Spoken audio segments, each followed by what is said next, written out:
I beg to move that this House do now adjourn. The question is that this House do now adjourn. Adam Jogee. Thank you very much, Madam Deputy Speaker. I'm very grateful to lead this House in acknowledging and marking Commonwealth Day 2026 and declare an interest as both co-chair of the All-Party Parliamentary Group on the Commonwealth and as a member of the executive of the UK branch of the Commonwealth Parliamentary Association, and in many ways, Madam Deputy Speaker, child of the Commonwealth.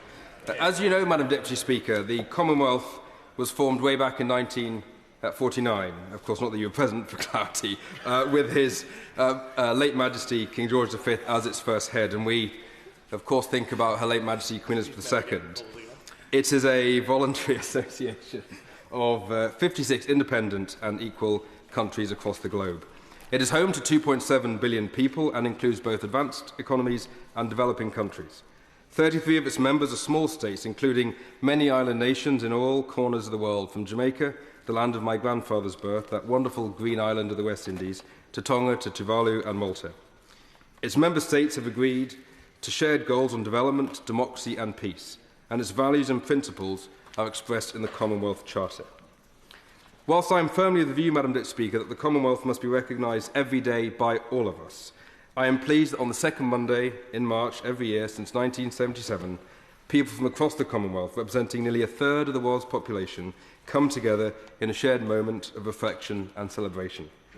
So it was again this year, Madam Deputy Speaker, as the world marked Commonwealth Day on Monday this week, with people taking part in cultural events, school activities and faith-based services across all 56 member countries.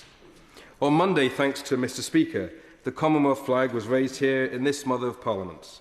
Sadly, I hadn't quite reached this place from Newcastle-under-Lyme, the centre of our collective universe, Madam Deputy Speaker, to attend the ceremony, but I do pay tribute to Mr Speaker for the seriousness with which he takes furthering links between Commonwealth parliaments, peoples and traditions. And although I couldn't attend the flag raising, I was privileged to mark Commonwealth Day in the presence of their Majesties at a service of Thanksgiving at Westminster Abbey, attending on behalf of my constituents back home in Newcastle-under-Lyme.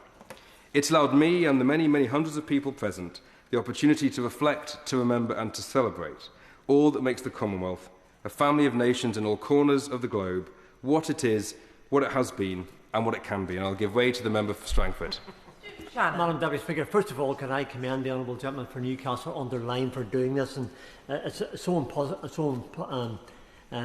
that we remember this Commonwealth Day, and he's right to do so. But Commonwealth Day is more than what the honourable gentleman is saying as well. We celebrate a network of 56 nations shared by with shared values. For Northern Ireland, the Commonwealth offers real economic opportunities, from expanding trade in agriculture and technology and manufacturing to attracting investment and fostering innovation.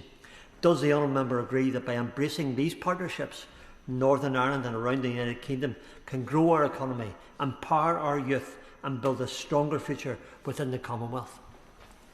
Jogee. To the honourable member for his intervention, and if he waited a little minute longer, he'd hear all the very important points that I'm about to refer to, some that he's just done. But yes, I do agree with him. He knows I had the wisdom to marry a woman from County Antrim, so the importance of Northern Ireland in our United Kingdom, a good choice, very good choice. I'm glad she chose me, but actually I'm sure she regrets it sometimes in this life. But the importance of Northern Ireland both to our United Kingdom and to the Commonwealth is absolute, and he and I are at one on that. Madam Deputy Speaker, the honourable gentleman's intervention demonstrates why I'm delighted to have secured this debate, because it provides colleagues across the House an important opportunity not only to reflect on the legacy of the Commonwealth and our own individual stories and connections, but to look to the opportunities before us. Every one of us in this place is a Commonwealth citizen, and it's about time that we all started acting like it. Our world is ever more fractious. There is geopolitical instability almost everywhere you look. And following our departure from the European Union, it's vital for jobs and livelihoods in Newcastle-under-Lyme, in Staffordshire, in Northern Ireland and right across our United Kingdom that we nurture and further our connections with the wider world. And we're better placed, in one moment, we're better placed to start, Madam Deputy Speaker, than the Commonwealth through the honourable member for Mid and South Pembrokeshire. I thank my honourable friend for giving way in for his excellent speech. Can I ask him, in light of our departure from the European Union and the intractable nature of those discussions and us being unable to get a deal that is better than any other member state, that we look, in order to benefit both his constituents and mine, at taking a Commonwealth first approach? My honourable and very good friend, the member for Mid and South Pembrokeshire, makes an excellent point. A Commonwealth first approach is one that I hope His Majesty's government will advance in the coming years, and he couldn't put it better than that. I'll give way to the honourable lady. Thank you, Madam Deputy Speaker. I thank the honourable gentleman for giving way. We're celebrating Commonwealth Week, and I just wonder whether the honourable gentleman would agree with me that it's absolutely shocking to discover that the government made a decision to implement freezing UK state pensions for 430,000 British citizens overseas, of whom 90% are in Commonwealth countries. And it's particularly cynical that it introduced that legislation enforcing the freeze last Friday, using a mechanism which does not provide for parliamentary debate or votes on a policy affecting so many people who live overseas. Madam Jogee. Who doesn't love an intervention from the Liberal Democrats, Madam Deputy Speaker? The honourable lady will not be surprised to know, in my capacity as co-chair of the all-party parliamentary group with the member for Romford, that these issues have been brought to us before. We've raised them with ministers, and I feel sure that my colleagues on the front bench will pick those up in the coming weeks. But it's a message that many of us have heard loud and clear, and I hope to see some progress on. The Commonwealth's roots go back to the British Empire, but today any country can join in the modern Commonwealth, and that speaks to its potential. I will happily give way to the Member of Parliament for my in-laws back in Northern Ireland. Thank you very much, and I thank the member for giving way. Just on that point, he'll be aware a good friend of ours, Frank Featon, the TD of Sligo and Leitrim, is actually in Westminster today. Frank has often championed the fact that the Republic of Ireland should return to the Commonwealth and actually expand that greater familiar connectivity that we have across the old empire. Would he agree that Frank should be encouraged to forward that argument? Yeah. Madam Jogee. I'm grateful to all my friends for coming out tonight, Madam Deputy Speaker, with their helpful, pithy interventions that will, if I wax lyrical too much, get into trouble. But the honourable member for Southampton raised an important point, and more generally acknowledges the important role that Britain and Ireland together have advanced the cause of freedom, of peace, and we've seen much progress between our island and the island of Ireland in recent years, and I feel sure that the honourable member with Minister Feehan will continue to advance the relationships between the Republic of Ireland and the United Kingdom, and he will have in me a strong champion as he continues to do so. Now, Madam Deputy Speaker, the Commonwealth, the modern Commonwealth that all countries can join, speak to its potential for good, for change and for progress. And we should not shy away from our history. Yes, it's complex, and yes, at times it's painful, but it's important that we reflect honestly on it. The Commonwealth emerged from that history as a voluntary association of nations committed not to hierarchy, but to partnership, to cooperation and to equality. And throughout our history that we reflect on every Commonwealth Day, Commonwealth nations have proudly stood together in defence of our shared values. And I will happily give way to the honourable gentleman. He's making an excellent speech, and I congratulate him for bringing it to the Chamber today. Talking of our joint bonds, I represent Bromley and Biggin Hill, and RAF Biggin Hill played a crucial part in the Second World War, and that was stocked full of pilots from the Commonwealth. So it's not just the future in terms of political or economic bonds, it is the bonds of desperation and fighting for freedom that bonds us together as well.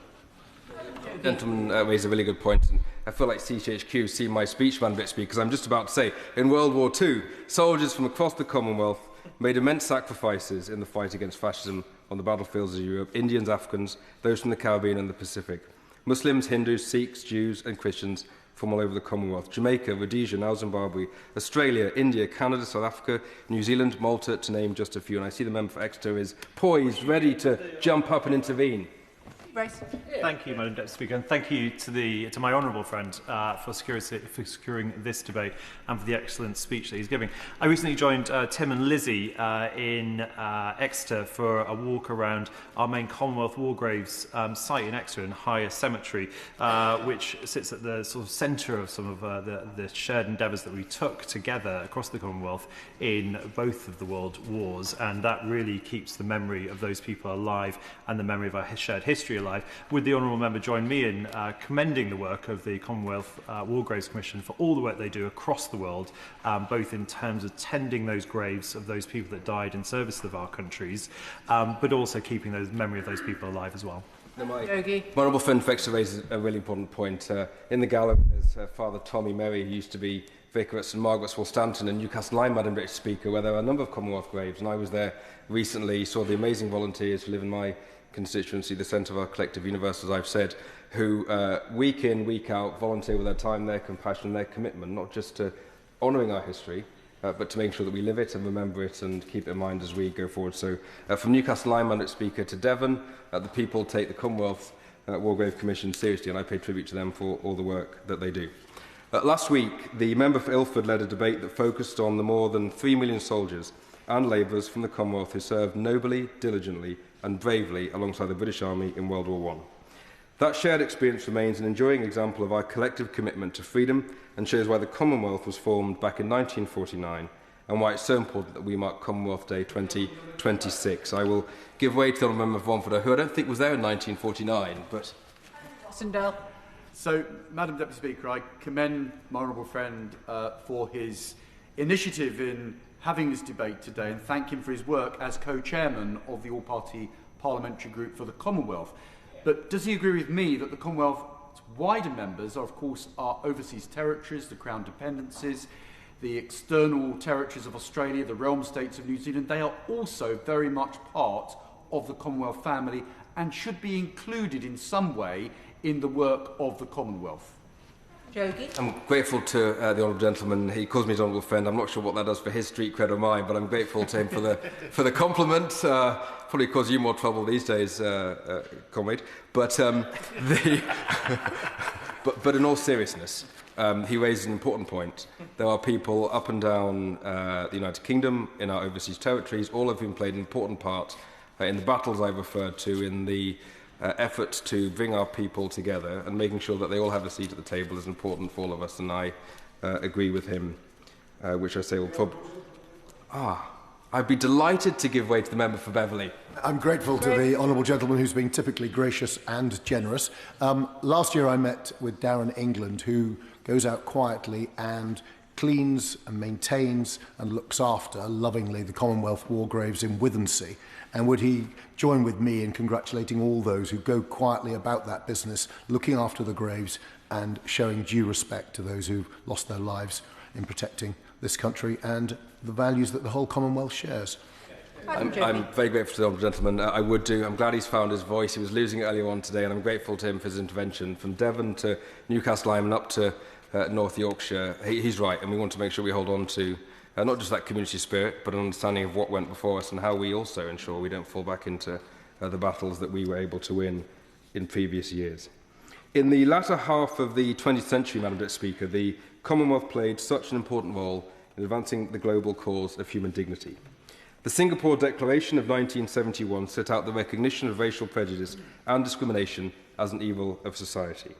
This was followed by the Harare Declarations of 1991, signed in the land of my father's birth, which committed the Commonwealth to strengthen its ability to promote and protect democracy in member states. The Commonwealth offers so much more, as the Honourable Gentleman for Strangford alluded to when he prematurely intervened on my speech, in the arts, culture, sport, education, health and the rest. And whilst I speak of the historical significance of the Commonwealth, we must also recognise it is a living network with immense potential. Well, one of our friends give way. how could I refuse my honourable friend from Staffordshire? Dave Robertson. I thank my honourable friend and county colleague for giving way. I'm listening with intent because we're hearing a lot of the wonderful things about the Commonwealth, and much of what we've spoken about has been about the past and our shared sacrifice and the real history that we should celebrate. But just as we move and he moves in his speech to looking forwards, I wonder if he can join me in offering the best of luck to all those competitors who will be competing in the Commonwealth Games this summer in Glasgow. My honourable friend from Staffordshire, from Lichfield, raises an excellent point. I'm looking forward to him competing one day in the Commonwealth Games when they are held in Lichfield. But in all, maybe tug of war. Oh, but in all seriousness, I'd bet on you, brother. But in all seriousness, he raised an important point, and the Commonwealth Games is just one example of how the Commonwealth brings people together, Madam Deputy Speaker. And he and I will be cheering on Team GB together as they do well. Now, in the the theme, Madam Deputy Speaker, my friend from Staffordshire threw me there with his excitement at taking part in a tug of war in the Commonwealth Games one day. The theme of this year's Commonwealth Day is unlocking opportunities together for a prosperous Commonwealth, reminding us of the opportunities that stand before us. Now, in my view, Madam Deputy Speaker, it's a matter of regret that the Commonwealth as it stands is underutilised. It's underfunded, it doesn't get the recognition it deserves by Member States and its leaders.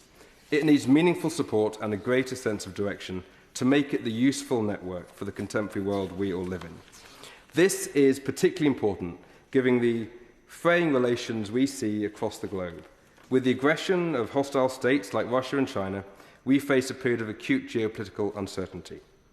The Commonwealth has a unique opportunity to bring together nations that share a commitment to mutual respect and the rule of law.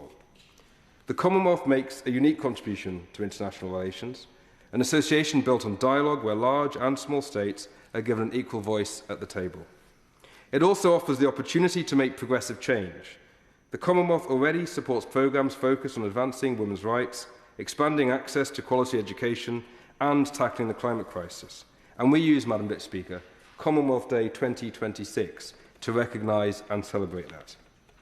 Because the Commonwealth must not be a symbolic institution, but it must be a practical network that promotes progressive ideas across the world. Reducing the barriers to trade, as my honourable friend from Mid and South Pembrokeshire noted, between Member States could deliver significant benefits for my constituents, Madam Speaker, and yours too. On that point, will you give way? Talking of Southampton, I will happily give way to my honourable friend. I thank my honourable friend and congratulate him on securing this debate. He will know, of course, that in the history of the Commonwealth, many have gone to it and come from it through the port city of Southampton.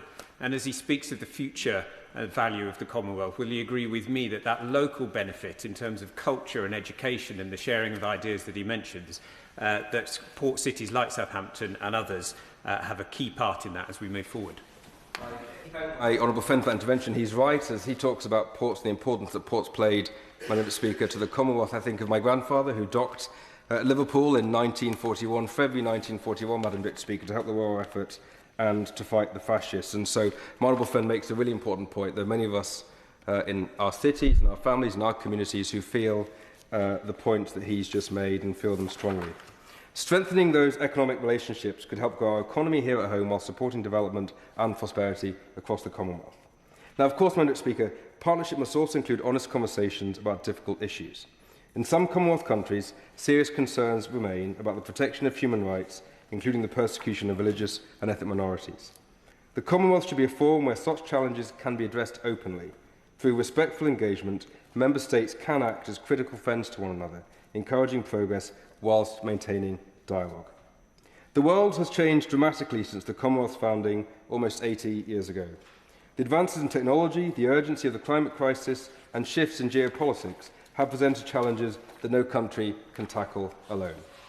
And so it's important that we now renew and innovate our forms of international cooperation. The Commonwealth offers exactly that opportunity, a network that connects nations across continents, languages, cultures and faiths. It demonstrates that diversity does not weaken us, Madam Speaker, but it strengthens us when we are united by shared values and common purpose. Commonwealth Day, therefore, offers us an important moment, not only to celebrate these bonds, but to consider how cooperation can be improved in the decades ahead. It must be a living, breathing partnership that amplifies the voices of its member states and strengthens connections between their peoples and their economies.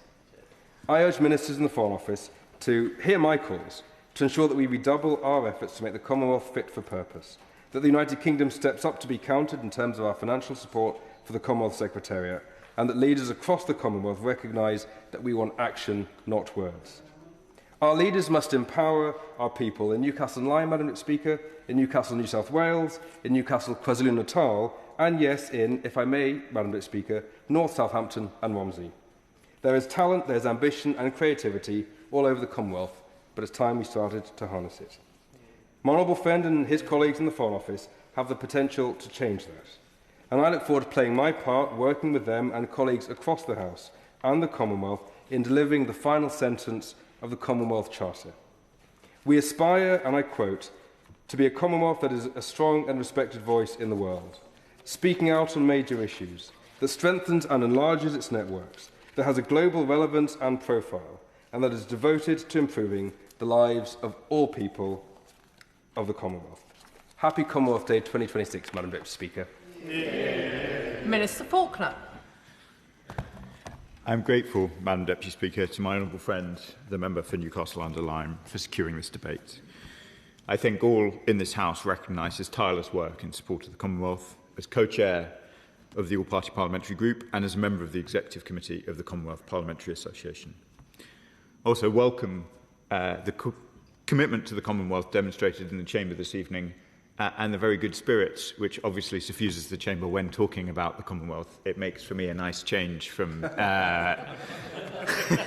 many of the more controversial questions on which I am often engaged. And I hope that there are some watching us in the Commonwealth, and I hope they can see the true spirit of friendship and goodwill that emanates from this place to all corners of the globe. I'll try to address the points that have been raised by honourable members. I feel personally very connected to the Commonwealth. I joined as a young man the Foreign and Commonwealth Office, now the FCDO. The first posting that I served properly in was in Pakistan, obviously a very important member of the Commonwealth. Pakistan and many other parts of the Commonwealth face challenging times as we speak, and I know that the Commonwealth is a much-needed source of strength and stability. As His Majesty the King reflected this week, it is often in such testing moments that the enduring spirit of this family of nations is most clearly revealed. The Commonwealth spans every continent and ocean. It represents about a third of the world's population. Now, as my honourable friend so articulately said, in its 77th year, it continues to show its relevance as a family of nations bound by shared values, cooperation and genuinely deep appreciation. The Commonwealth Charter, which my honourable friend has quoted from already, expresses the commitment of member states to the development of free and democratic societies and the promotion of peace and prosperity. So in Commonwealth Week, this is an opportune moment to reflect on our shared values of freedom, peace and democracy. We were very pleased on Sunday to join the 26th Commonwealth Foreign Affairs meeting here in London. My right honourable friend, the Foreign Secretary, joined counterpart to discuss the most pressing challenges facing our societies and the international system. On Monday, the Prime Minister, the Foreign Secretary and the Minister for the Commonwealth joined His Majesty the King, Her Majesty the Queen and Commonwealth representatives at Westminster Abbey to mark Commonwealth Day and reflect on the deep strength of this partnership. We are looking forward to the Commonwealth Games in Glasgow this summer, which should bring us together in a spirit of friendly competition. And later this year, leaders will meet in St John's, Antigua and Barbuda for their Heads of Government meeting, which is an important opportunity for the Commonwealth to show leadership in our changing world. As my honourable friend has rightly pointed out, this is a time of profound international challenge. From rising security threats, economic volatility, climate pressures and democratic backsliding, these times demand contemporary partnerships that work. The Commonwealth, with its reach and diversity, is well placed to respond. Under the leadership of Secretary-General Shirley Botchwey, we are seeing important steps being taken. The new strategic plan of September 2025 is focused on economic, environmental and democratic resilience. It reflects the realities of our age and the priorities of the Member States. The UK supports that direction. We continue to stand fully behind the Commonwealth. We remain the largest financial contributor to its institutions, including its Secretariat, its Foundation and the Commonwealth of Learning. Through its networks, including the vital accredited organisations, the Commonwealth helps teachers, universities, parliamentarians and businesses to work directly with their counterparts across Member States. That cooperation turns the shared values, which my honourable friends spoke so meaningfully about, into practical results, whether that's teachers sharing curricula, parliamentarians strengthening scrutiny, or businesses navigating new markets. It's one of the Commonwealth's real strengths. At a time when global institutions are under strain, this network of nations is a powerful example of multilateral cooperation that delivers. And that is the approach that will be reflected in the Global Partnerships Conference in London in May.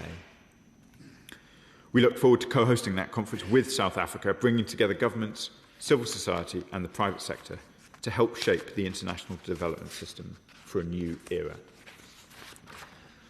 There is much more I could say, Madam Deputy Speaker, about the work we are doing through the Commonwealth on economic growth, on democracy and good governance, and indeed on the vital climate challenges that we face. But I want to, in summary, turn once again to the importance demonstrated this evening, again, to why the Commonwealth remains so vital in today's world. It is a combination of its shared values, its global reach, and its relevance at a time of growing instability. This is a significant year for the Commonwealth, with ministerial meetings, major events and leaders coming together. Will the Minister give way? I will. Jogee. I know it's naughty to intervene on the Minister in my own Adjournment debate, but since we have 5 minutes, I wonder if you could touch on a couple of those economic benefits to which she's just referred. 4 minutes, excuse me. Delighted. Growth is clearly one of the growth is clearly a central mission for this government, and the Commonwealth truly can play a really valuable role in delivering it. The Commonwealth has a significant share of the world's markets, critical mineral reserves and trading potential. The combined GDP is projected to reach $20 trillion by 2027. Shared language, legal systems and institutions makes it easier to trade and invest with one another. But as we know, many members face real constraints, from debt pressures and volatile trade to limited access to affordable finance, all against a backdrop of global uncertainty. That is why the UK will work with Commonwealth partners to put economic growth at the very top of the agenda at the Heads of Government meeting later this year. The focus will be on reducing barriers to trade, making it easier to do business across borders, deepening digital trade, improving alignment of standards, strengthening supply chains, and expanding the Commonwealth Investment Network, which I know my honourable friend is familiar with. We believe that work is already making a difference, supporting small businesses, from agritourism projects in the Caribbean to recycling and land restoration initiatives in the Pacific, helping them attract investment and build resilience. And as a group of countries committed to free trade and the rule of law, we'll also work together to support the World Trade Organization reform and a more stable and predictable global trading environment, including for small states.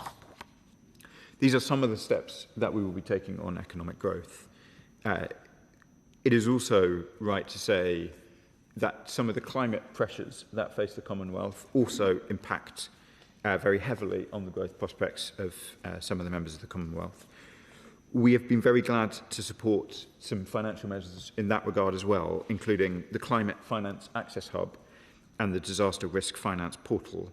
This helps states build resilience and respond more effectively to climate risk. We're taking action in order to try and ensure that Commonwealth countries, particularly exposed to the vicissitudes of climate change, do not face financing burdens in their ability to respond.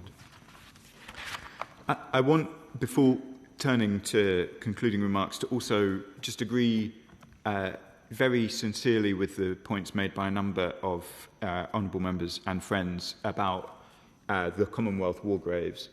I remember myself visiting the pristinely maintained Commonwealth war graves in South Sudan. So much else had changed in South Sudan since those graveyards were put in place, and they had been maintained pristinely, and it is one of the functions that falls to British diplomats often is to inspect those graves, which are the most moving and visible demonstration of the deep commitments that the Commonwealth feels to each other. So as I said earlier, Madam Deputy Speaker, it's a significant year for the Commonwealth. Together we will work to support growth, strengthen democracy and the rule of law, back vulnerable states as they respond to climate change, and we are determined to enhance cooperation in the months and years to come to ensure the Commonwealth continues to deliver for all of its citizens. The question is that this House do now adjourn. As many as are of that opinion say aye. Aye. The ayes have it. Order, order.